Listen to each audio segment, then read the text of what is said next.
he looks like he's back at a top 30, 35 level right now. And sometimes that player can tap into top 10 level like he did tonight.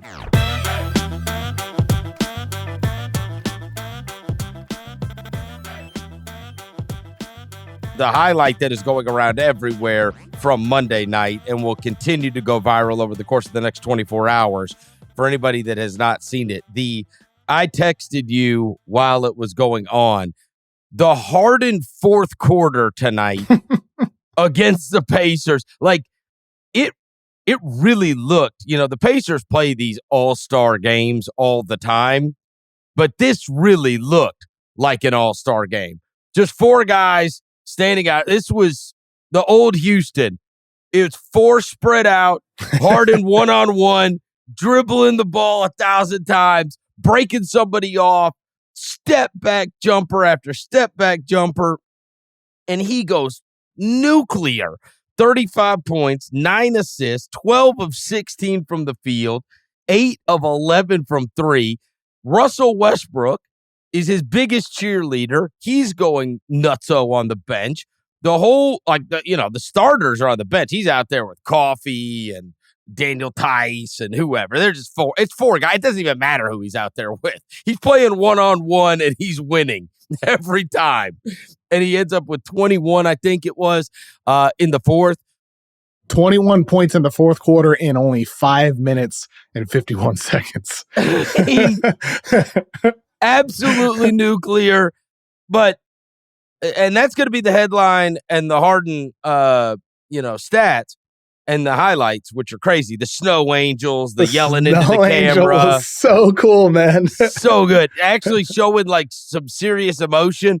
What the underscore here, though, is we talked about last week, are the Clippers figuring this thing out? And Kawhi, we highlighted his recent stats over the course of the last couple of weeks and how unbelievable he had been.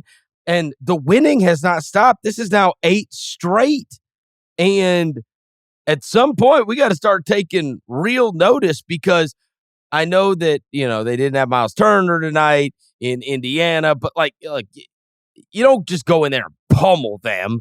And they put 151 up, and you got your starters over there celebrating on the bench for the fourth quarter, just watching Harden play one-on-one against the Pacers. And they are super impressive right now, are the Clippers. And I think that it's a high time we all started perking up about them as a team that has come together faster than maybe we thought. Guys have assimilated into their roles better than we could have imagined. And you got to give Ty Lue credit. You got to give those players credit, but they're cracking right now, Kevin.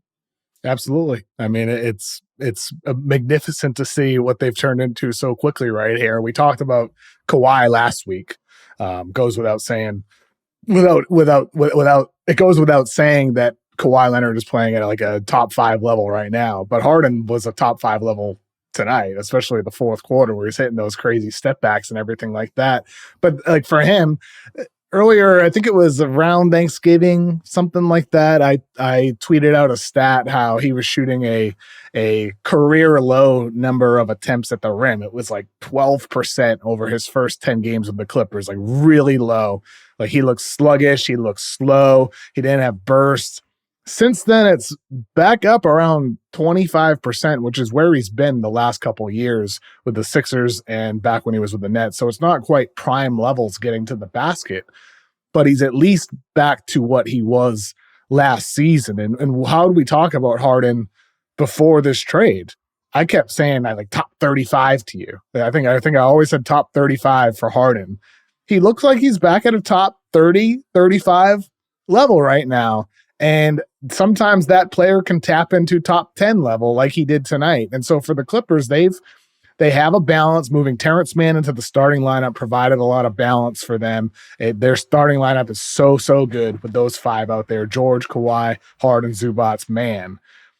And Harden is, back to being at least last season's James Harden. And that's the guy that they hope to get when they traded for him. Well, and it's really interesting because we saw both versions of Harden last year. We saw the one that assimilated into the I'm going to lead the league in assists and I'm going to be the guy that runs the team.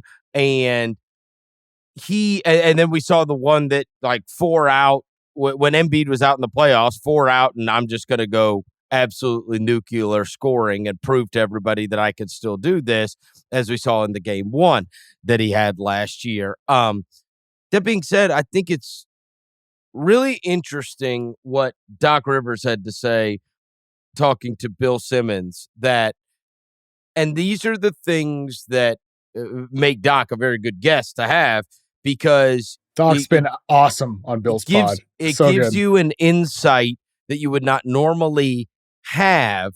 And he's also willing to say it, which is James. He talked about how amazing James was for them and how great he was the first part of the season.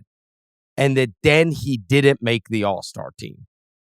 It was like, I played this way and then I was not rewarded for. And it bothered him a lot.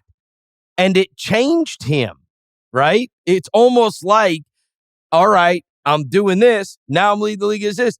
And it didn't pay off in his mind in terms of getting the rewards that he thought he deserved for playing that kind of way. They had a really good record. He wasn't doing all the scoring. He was leading the league in assists. And it was like, he didn't get that recognition.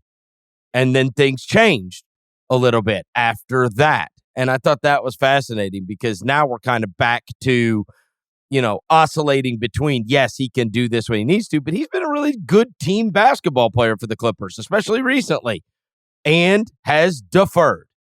Kawhi Leonard was identified as the best player on that team by Tyronn Lue.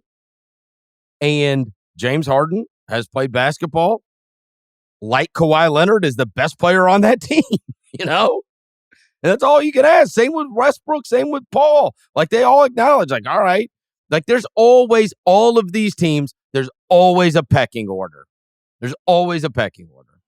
There's a guy that's going to be the guy on a regular basis, and then there's going to be nights for the other guys. It's going to be interesting the rest of this week. On Wednesday, they have a game against the Mavs on the road.